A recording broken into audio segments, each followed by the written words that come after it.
ಡಿಕೆಶಿ ಅವರು ಇತ್ತೀಚೆಗೆ ಒಂದು ಹೇಳಿಕೆ ಕೊಟ್ಟಿದ್ದು ಬಹಳ ಚರ್ಚೆಗೆ ಕಾರಣವಾಯಿತು. ಏನು ಅಂತ, ಗ್ಯಾರಂಟಿಗಳು ರಾಜ್ಯ ಸರ್ಕಾರಕ್ಕೆ ಹೊರೆ ಆಗ್ತಾ ಇದೆ ಅಂತ ಅವರೊಂದು ಹೇಳಿಕೆ ಕೊಟ್ಟರಲ್ಲ. ಈ ವಿಚಾರಕ್ಕೆ ಸಂಬಂಧಪಟ್ಟಂತೆ ಚುನಾವಣೆ ವೇಳೆ ನಾವೆಲ್ಲ ಸೇರಿ ಪ್ರಣಾಳಿಕೆಯನ್ನು ಮಾಡಿರುವುದು. ಬೆಂಗಳೂರಿನಲ್ಲಿ ಗೃಹ ಸಚಿವ ಡಾಕ್ಟರ್ ಜಿ ಪರಮೇಶ್ವರ್ ಈ ರೀತಿಯ ಹೇಳಿಕೆಯನ್ನ ರಿಪ್ಲೈಯನ್ನು ಕೊಟ್ಟಿದ್ದಾರೆ. ನೋಡಿ, ಇಲ್ಲಿ ಕಾಂಗ್ರೆಸ್ ನಿಲುವುಗಳೇ ಎಲ್ಲೋ ಒಂದು ರೀತಿ ವ್ಯತಿರಿಕ್ತವಾಗಿದೆ ಅಂತ ಹೇಳಿ ಒಂದ್ ಕಡೆ ಡಿಕೆಶಿ ಅವರು ಒಂದು ತರ ಹೇಳಿಕೆಗಳನ್ನು ಕೊಟ್ಟರೆ, ಇತ್ತ ಡಾಕ್ಟರ್ ಜಿ ಪರಮೇಶ್ವರ್ ಅವರು ಮತ್ತೊಂದು ರೀತಿ ಹೇಳಿಕೆಯನ್ನು ಕೊಟ್ಟಿರುವಂತದ್ದು.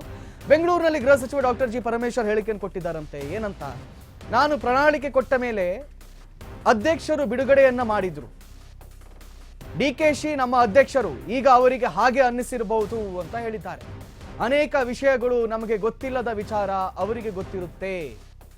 ಅಧ್ಯಕ್ಷರಾಗಿ ಅವರು ಏನ್ ಸೂಚನೆ ಕೊಡ್ತಾರೋ ಅದನ್ನ ಪರಿಗಣಿಸ್ತೀವಿ ಅಂತ ಬೆಂಗಳೂರಲ್ಲಿ ಗೃಹ ಸಚಿವ ಡಾಕ್ಟರ್ ಜಿ ಪರಮೇಶ್ವರ್ ಹೇಳಿಕೆಯನ್ನು ಕೊಟ್ಟಿದ್ದಾರೆ. ಇದರ ಅರ್ಥ ಏನು ಗೊತ್ತಾ? ಇದರ ಅರ್ಥ ಏನು ಅಂತ ಕೇಳಿದ್ರೆ, ಡಿ.ಕೆ. ಶಿವಕುಮಾರ್ ಅವರೇ ಗ್ಯಾರಂಟಿಗಳ ವಿರುದ್ಧವಾಗಿ ತಿರುಗಿ ಬಿದ್ದಿದ್ದಾರಾ ಅನ್ನುವಂಥ ಪ್ರಶ್ನೆ. ಮತ್ತೊಂದು ಕಡೆಯಲ್ಲಿ ಪರಮೇಶ್ವರ್ ಅವರು ಹೇಳ್ತಾರೆ, ಅವರೇ ಅಂಗೀಕಾರ ಮಾಡಿದ್ರಿ ಅಂದ್ರೆ ಇಂಡೈರೆಕ್ಟ್ಲಿ ಅವರೇ ಅಂಗೀಕಾರ ಮಾಡಿದ್ದು, ಈಗ ಅವರೇ ಪ್ರಶ್ನೆ ಮಾಡ್ತಾ ಇದ್ದಾರಲ್ಲ ಅನ್ನುವ ಅರ್ಥದಲ್ಲಿ ಪರಮೇಶ್ವರ್ ಅವರು ಹೇಳಿಕೆಯನ್ನು ಕೊಟ್ಟಿದ್ದಾರೆ.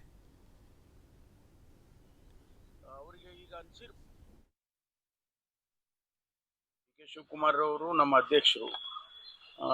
ಚುನಾವಣೆಗೆ ಹೋಗುವಾಗ ಮ್ಯಾನಿಫೆಸ್ಟೋನ ನಾವು ಎಲ್ಲರೂ ಸೇರಿ ತಯಾರು ಮಾಡಿದ್ವಿ. ನನ್ನನ್ನು ಅಧ್ಯಕ್ಷನಾಗಿ ಮಾಡಿದ್ರು ಮ್ಯಾನಿಫೆಸ್ಟೋ ಕಮಿಟಿಗೆ. ನಾನು ಕೊಟ್ಟ ಮೇಲೆ ಅಧ್ಯಕ್ಷರು ಅದನ್ನು ಬಿಡುಗಡೆ ಮಾಡಿದ್ರು. ಎಲ್ಲ ಕಲೆಕ್ಟಿವ್ ಆಗಿ ನಾವೆಲ್ಲ ಜವಾಬ್ದಾರಿ ತಗೊಂಡೇನೆ ಈ ಮ್ಯಾನಿಫೆಸ್ಟೋ ನಲ್ಲಿ ಗ್ಯಾರಂಟಿಗಳನ್ನ ಪ್ರಕಟಣೆ ಮಾಡಿದ್ದೇವೆ. ಅವರಿಗೆ ಈಗ ಅನಿಸಿರ್ಬೋದು, ಅವರಿಗೆ ಅನೇಕ ವಿಷಯಗಳು ನಮಗೆ ಗೊತ್ತಿಲ್ಲದೆ ಇರೋದು ಅವ್ರಿಗೂ ಗೊತ್ತಿರುತ್ತೆ. ಹಾಗಾಗಿ ಹಂಗ ಅನ್ಸಿರ್ಬೋದು. ಕೂತ್ ಮಾತು ಅವಾಗ ಚರ್ಚೆ ಮಾಡುವಾಗ ಇದೆಲ್ಲ ಗೊತ್ತಿತ್ತಲ್ವಾ ಸರ್, ಈ ಥರದ್ದು ಆಗುತ್ತೆ, ಹಣ ಎಷ್ಟು ಖರ್ಚಾಗುತ್ತೆ ಅನ್ನೋದು. ಈಗ ಈ ಸಂದರ್ಭದಲ್ಲಿ ಹೇಳೋಂಥ ಅವಶ್ಯಕತೆ ಇಲ್ಲ. ಅವ್ರ ಅಭಿಪ್ರಾಯ ಹೇಳಿದಾರೆ, ನೋಡೋಣ, ಚರ್ಚೆ ಮಾಡ್ತೀವಿ.